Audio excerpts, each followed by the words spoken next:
नमस्कार मित्रमैत्रिणींनो, जर तुम्हाला आपल्या चॅनलवरच्या कथा आवडत असतील तर लाईक करत जात जा आणि चॅनलला सबस्क्राईब करून बाजूची घंटी दाबा आणि ऑलवर सेट करा. म्हणजे जेव्हा जेव्हा मी नवीन व्हिडिओ किंवा कोणतीही नवीन पोस्ट अपलोड करेन तेव्हा ती सगळ्यात आधी तुमच्यापर्यंत पोहोचेल. धन्यवाद. तर वळूया आपल्या कथेच्या पुढच्या भागाकडे. पूर्ण लेटर लिहून झालं होतं आणि आता ते त्याला पाठवणार होती ती. पण नाही, इतक्यात त्याला ते मिळणार नाही ह्याची देखील तजवीज करणार होती ती. तिने शेड्यूल टाईम सेट केलं आणि आजच दुपारनंतरची वेळ त्यावर सेट केली, जेणेकरून जेव्हा त्याला हा मेल मिळेल तेव्हा आपण हे जगात नसू. शेड्यूल टाईम सेट करून तिने तो मेल सेंड केला. स्वतःच्या मोबाईलमध्ये असलेला त्यांचा दोघांचा हसरा फोटो ती एकटक बघू लागली आणि त्यावरून प्रेमाने हात फिरवला तिने. मग मोबाईल जवळ घेऊन त्याच्या फोटोवर हलकेच ओठ टेकवले तिने. आय लव्ह यू आदी, I love you so much. आणि मी जिथे कुठे असेल तिथूनही फक्त आणि फक्त तुझ्यावरच प्रेम करत राहील. ती त्या फोटोकडे पाहत बोलली. तिने तिच्या ड्रेसिंग टेबलमधून ती पॉयझनची बाटली काढली आणि पटकन आपल्या तोंडात रिकामी केली. आता पुढे. इथे अक्षय नुकताच तयार झाला होता आणि आरशात स्वतःला पाहत होता. वाव अक्षय, तू तर खूपच रुबाबदार दिसतो यार. तो स्वतःलाच कॉम्प्लिमेंट देत होता आणि हसत होता. शेवटी तो दिवस आलाच की त्या घमंडी आदीला हरवून तू आज त्याच्या नाकावर टिचून युविकाशी लग्न करतोय. काय म्हणाला होता तो? माझा पर्दाफाश करेल घरच्यांसमोर. अरे हट, तू शेर असेल तर मी 1.25 शेर आहे. कोणत्या बेसवर तू माझा खरा चेहरा घरच्यांना दाखवणार होतास? तुझ्याकडे काही प्रूफच नाही आहे माझ्या विरोधात. एक दिव्या होती म्हणा, पण तिला पण मी गायब केलंय. ह्या जन्मात तरी तुला ती सापडणार नाही. एका दगडात 2 पक्षी मारलेत मी. एक तर तुझा अहंकार माझ्या पायदळीत तुडवलाय त्या युविकाला तुझ्यापासून दूर करून, आणि दुसरा म्हणजे युविकाला स्वतःची बायको बनवून हॉस्पिटलची ओनरशिप पण मला मिळेल. माझ्याच फियांसीसोबत लफडी करतोस काय? असंच कसं सोडणार होतो मी तुला? आता एकाच घरात राहून युवीला माझ्यासोबत बघून रोज रोज रडेल तू, आणि तेच मला हवंय. जेव्हा मी युवीच्या गळ्यात मंगळसूत्र घालेल ना, तेव्हा मला तुझा तो पडलेला रागीट चेहरा बघायचा आहे. खूप मज्जा येणार आहे. अक्षय आरशात स्वतःला न्याहाळत होता आणि मनातल्या मनात सगळं बोलून खुश होत होता. अक्षय, आत येऊ का आम्ही? प्रतीक्षा बाहेरून दारातून बोलल्या. हो मोठी आई, ये ना. अक्षय बोलला तशा प्रतीक्षा आणि आजी आत आल्या. रेडी झालास बाळा? खूप छान दिसतोयस, प्रतीक्षा बोलल्या. तसा अक्षय खुश झाला. थँक्यू मोठी आई, तो बोलला आणि त्या दोघींच्या पाया पडला. तसं त्या दोघींनी एकमेकींकडे पाहून नकारार्थी मान हलवली, कारण अक्षय किती नाटकीपणे वागत होता हे दिसत होतं त्यांना. खुश राहा. दोघींनी त्याला आशीर्वाद दिला. हे घे, तुझ्यासाठी ज्यूस आणलाय, तो पटकन पिऊन घे. आता खाली जावं लागेल, प्रतीक्षा बोलल्या. ज्यूस? पण मोठी आई, आज तर उपवास असतो ना, त्याने विचारलं. अरे उपवास नवरी करते, तुला कशाला करायचा आहे उपवास? आजी बोलल्या. पण मला पण करायचा आहे युवीसाठी उपवास, तो नाटकीपणे बोलला. अरे पण युवीनेच उपवास नाही केलाय तुझ्यासाठी, तर तू का करतोस तिच्यासाठी? आजी नाक मुरडत बोलल्या. काय? त्याने विचारलं. हो तर, मी आत्ताच तिला पण ज्यूस देऊन आले. काय आहे ना, इतका वेळ विधीसाठी बसून दगदग होईल ना, म्हणून पोट भरलेलं असलं की कसं तुम्ही फ्रेश राहाल, म्हणून म्हणते. घे पी. आजी त्याच्या तोंडाला बळेच ग्लास लावतच बोलल्या. हो ते इथे. आता युविकाने पण पिलंय तर मग मी का उपवास करू ना, तो रागात बोलला आणि त्याने एका घोटात तो ग्लास संपवला. आणि इथे आजी आणि प्रतीक्षांनी मात्र एकमेकींकडे पाहून स्माईल दिली, कारण त्यांचं काम आत्ताच झालं होतं. इथे परी खाली आली आणि तिच्या आईबाबांजवळ गेली. परी? परीची आई बोलली. आई बाबा तुम्ही इथे? तुम्ही तर येणार नव्हतात ना? मग काल तर म्हणालात की येणार नाहीत, मग असे अचानक कसे काय आलात? परी घाईघाईने विचारत होती. अगं हो, जरा श्वास घे, तिचे बाबा बोलले. बरं, घेतला श्वास. सांगा आता, असे अचानक कसे काय आलात? तिने विचारलं. तिला आधीच टेन्शन आलेलं, कारण त्यांनी ऋषीला इथे पाहिलं होतं. अगं अशी कशी बोलतेस तू आमच्याशी? आम्ही इथे आलेले आवडलं नाही वाटतं तुला? तिची आई बोलली तशी परीला तिची चूक कळली. सॉरी आई, मला तसं नव्हतं म्हणायचं. आणि तुम्ही इथे आलेले का नाही आवडणार मला? उलट मला आनंदच झाला आहे.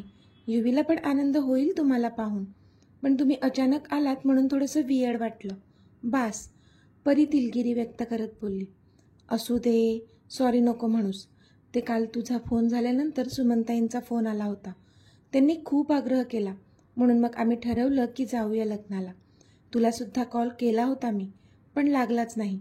मग विचार केला डायरेक्ट तिकडे येऊन तुला सरप्राईज देऊया. परीचे बाबा बोलले. अच्छा, सुमन आंटीने कॉल केलेला? परीने काहीतरी विचार करत विचारलं. हो अगं, ते जाऊ दे, मला तुला काहीतरी सांगायचं आहे. परीचे बाबा बोलले. हो सांगा ना, परी बोलली. तुला मागे मी एका मुलाबद्दल सांगितलं होतं ना, रियांश रहेच्या? परीच्या बाबांनी विचारलं. तसा परीने एक औंढा गिळला. कोण रियांश रहेच्या? परीने मुद्दाम विचारलं. अगं तो नाही का, त्याने एका बाईचा जीव वाचवला होता आणि मग मी त्याला आपल्या घरी घेऊन गेलो होतो, परीचे बाबा बोलले. हां आठवलं. त्याचं काय? परी ॲक्टिंग करत बोलली. अगं तो मुलगा इथे आहे, ह्या हॉलवर. त्याच्या मित्राच्या भावाचं लग्न आहे असं म्हणत होता तो, बाबा बोलले. मित्राच्या भावाचं नाही, मित्राचंच लग्न आहे, परी तोंडातल्या तोंडात बडबडली. काही म्हणालीस का? बाबांनी विचारलं. नाही, काहीच नाही. अच्छा, तर तो मुलगा इथे आला आहे का? परीने जसं काही माहीत नसल्यासारखंच विचारलं. हो, मला तुला त्याला भेटवायचं आहे, बाबा बोलले. मला का? तिने विचारलं. तू भेट आधी, का ते नंतर सांगतो, बाबा बोलले. ओके, परी बोलली. पण तिच्या बाबांच्या मनात सध्या काय सुरू असेल ह्याचा अंदाज आला होता तिला, आणि रियांशने केलेला प्लॅन यशस्वी होताना सुद्धा दिसत होता तिला. म्हणून पोटात आनंदाच्या उकळ्या फुटत होत्या तिच्या, पण कसं तरी अडवलं तिने स्वतःला. तो बघ, तो आहे रियांश. बाबांनी तिला समोर बोट दाखवून रियांशला दाखवलं. तसं तिने तिथे पाहिलं. रियांश, बाबांनी आवाज दिला तसा तो त्यांच्या जवळ आला, पण परीला त्यांच्या जवळ पाहून त्याने एक औंढा गिळला. हो काका, तो बोलला. रियांश, ही माझी मुलगी परिणिती, आणि परी हा रियांश. बाबांनी दोघांची ओळख करून दिली. हॅलो रियांश. परीने हात पुढे करत त्याला शेक हँड करत डोळा मारला. तसं त्याने डोळे मोठे केले. हॅलो. रियांश कसंनुसं हसत बोलला. त्यावर परीला मात्र हसायला आलं. इतक्यात रियांश, आजीने रियांशला आवाज दिला तसं रियांशने परीचा हात सोडला. काका, काकू, मी आलोच हां, रियांश बोलला आणि लगबगीने आजीजवळ गेला. आई, बाबा, तुम्ही बसा इथे, मी आलेच. परी पण काहीतरी कारण सांगून तिथून सटकली, कारण आता त्या दोघांची पण गरज लागणार होती तिथे हे माहीत होतं तिला. हो आजी, रियांश बोलला. रियांश, आमचं काम झालेलं आहे आणि आता तू आणि परी दोघे त्याच्या रूममध्ये जाऊन त्याच्यावर पाळत ठेवायची आहे, जोपर्यंत आधी तिथे येत नाही तोपर्यंत, आजी बोलल्या. हो आजी, तू नको काळजी करूस, रियांश बोलला आणि अक्षयच्या रूमच्या दिशेने गेला. परीसुद्धा त्याच्या पाठी अक्षयच्या रूममध्ये गेली. मॉम, काम झालं? आधीने आत आलेल्या प्रतीक्षांना विचारलं तशा प्रतीक्षा हसल्या. हो, झालंय काम. तू पटकन रेडी हो आणि त्याच्या रूममध्ये जा, ओके? प्रतीक्षा बोलल्या तशी त्याने त्यांना मिठी मारली. येस मॉम, थँक्यू, तो बोलला. स्वतःच्याच मॉमला थँक्यू म्हणण्याची काहीच गरज नाही आहे, ओके? जा लवकर, रेडी हो, ते त्याच्या गालावरून प्रेमाने हात फिरवत बोलल्या. इथे परी आणि रियांश अक्षयच्या बेडरूममध्ये आले होते. त्यांनी समोर पाहिलं तर अक्षय बेडवर आडवा पडलेला दिसला त्यांना. तसं दोघांनी एकमेकांकडे पाहिलं आणि टाळ्या दिल्या एकमेकांना. चला, एक काम तर झालंय, रियांश बोलला. एक काम नाही, खूप मोठं काम झालंय असं म्हण रे. हा झोपेल तेव्हाच युवी आधीसोबत फेरे घेऊ शकणार आहे, परी बोलली. हो ग, ते तर आहेच, आणि असंही हा काही आता उठत नसतो, ॲटलिस्ट 3-4 तास तरी, रियांश बोलला. तेच तर हवंय आपल्याला, पण हा आधी कुठे राहिला यार? कधी येईल तो? कोणी आत यायच्या आत तो इथे आला म्हणजे मिळवलं. ती बोलतच होती की त्याने तिला स्वतःजवळ ओढलं आणि मिठीत घेतलं तशी ती गडबडली. ऋषी, काय करतोयस? ती गडबडून बोलली. मगाशी काय मस्ती आली होती तुला हां? तो तिच्या मानेमध्ये स्वतःचा चेहरा घुसळत बोलला. तशी शहारून हसली ती. मी काय केलं? तिला माहीत होतं तो मगाशी तिच्या डोळ्या मारण्याबद्दल बोलत होता, पण तरी मुद्दाम विचारत होती ती. अच्छा, तू काय केलं हां? तो अजूनच त्याचा चेहरा तिच्या मानेमध्ये घुसळत बोलला तशी अजूनच बेचैन झाली ती. ऋषी प्लीज नको ना. तिला त्याचं इतकं जवळ येणं सहन होत नव्हतं. परी, मगाशी काका काकूंचं दडपण आलं होतं म्हणून तुला सांगायचं राहून गेलं, पण आत्ता सांगतो. आज खूप सुंदर दिसतेस तू. तो बोलला आणि त्याने तिला स्वतःजवळ वळवलं. तशी हसली ती. थँक्यू, ती लाजून बोलली आणि तिने नजर वर करून त्याच्याजवळ पाहिलं तर तिला तो तिच्याकडे एकटक पाहताना दिसला. तशी अजूनच शहारली ती.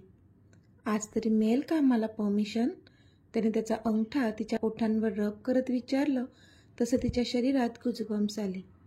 ऋषी, तिच्या तोंडातून आता शब्द फुटत नव्हते.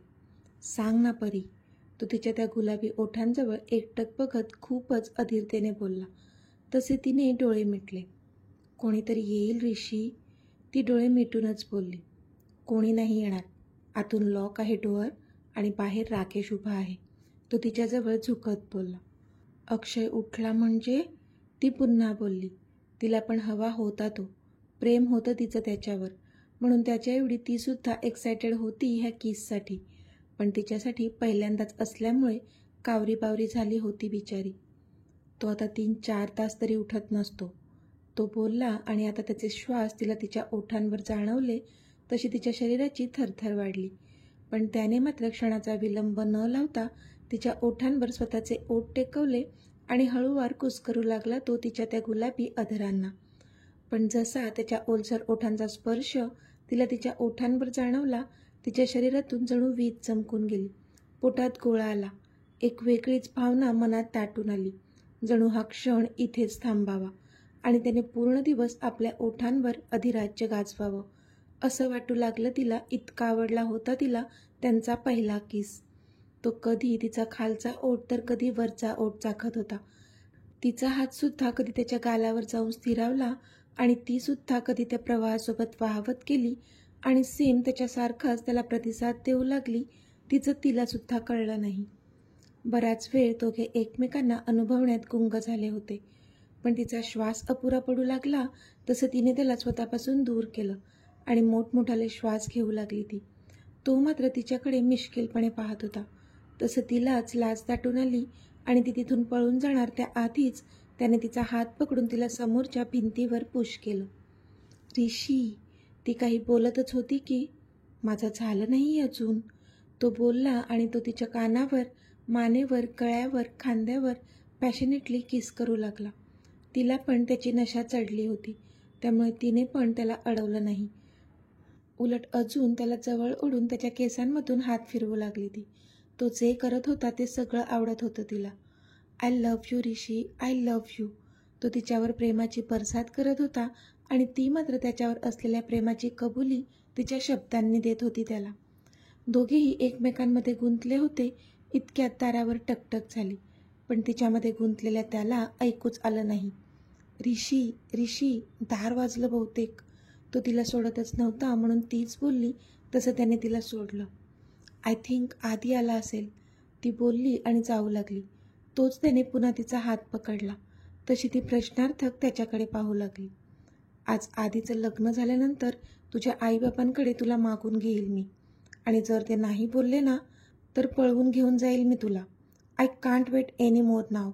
तो बोलला तशी लाजून हसली ती आणि त्याच्याकडून हात सोडवून दार उघडलं तिने. अगं किती वेळ. आधी आत येत बोलला. सॉरी, ती काही बोलणार त्या आधीच. हा झोपला ना? गुड. आधी समोर झोपलेल्या अक्षयकडे पाहत बोलला. हो, तो काही आता 3-4 तास नसतो उठत. काळजी नसावी, रियांश बोलला. आय होप सो, आधी बोलला. सगळं होईल नीट, डोंट वरी, रियांश बोलला. गाईज, मी आता युवीकडे जाते, बाय, परी बोलली आणि बाहेर जाऊ लागली. परी, कशी आहे ग ती? आधीने काळजीने विचारलं. अजिबात चांगली नाही आहे ती आधी, खूप डिस्टर्ब आहे. पण मला माहीत आहे तू सगळं नीट करशील. तुमच्या लग्नानंतर तिच्या ओठांवर येणारं हसू पाहायचं आहे मला. खूप रडली आहे माझी युवी इतक्या दिवसात, पण आता मला तिला सुखात पाहायचं आहे, तुझ्यासोबत खुश पाहायचं आहे. परी भावूक होत बोलली. नक्कीच परी, तिच्या वाट्याचं सगळं सुख तिला मिळणार आहे जे ती डिझर्व करते, ट्रस्ट मी, आधी बोलला. तशी परी हसली. येस, आय ट्रस्ट यू आधी. परी हसून बोलली आणि बाहेर निघून गेली. आधी छान दिसतोयस, रियांश बोलला. मग दिसायलाच हवं ना. माझी चष्मीस मला पाहून एकदम फ्लॅट व्हायला हवी, नाही का? आधी स्वतःला आरशात बघत हसून म्हणाला. ती फ्लॅट व्हायला आधी तिला तू दिसायला तर हवा. रियांश हसून बोलला तसा आधी पुन्हा हसला. बाय द वे, तू सेम टू सेम अक्षयसारखा सूट इतक्या लगेच कसा काय बनवून घेतलास? रियांशने विचारलं. Well, that's the secret. आधी पुन्हा हसून बोलला तसे रियांशने डोळे गोल फिरवले. चला आता तो सेहरा मला बांधा, छोटी आई येतच असेल. आधी बोलला तसं रियांश हसला आणि त्याने खास त्याच्यासाठी बनवून घेतलेला तो फुलांचा सेहरा आधीच्या कपाळावर बांधला. तसा आता आधीचा चेहरा त्या सेहऱ्याच्या आड लपला गेला. परफेक्ट. आधी स्वतःला पुन्हा आरशात बघत बोलला. इतक्यात दारावर टकटक झाली. छोटी आई आली वाटतं. तू ती ओठांवर लागलेली लिपस्टिक जरा पुसून घे, आधी हसून बोलला. तसं मात्र रियांश कालात हसला, कारण मगाशी त्यांचा रोमांस सुरू होता हे त्याच्या मित्राला कळलं होतं. हे वेगळं सांगायला नको. रियांशने पटकन स्वतःचे ओठ पुसले आणि दार उघडलं तर राकेश आत शिरला आणि त्याने दार लावून घेतलं.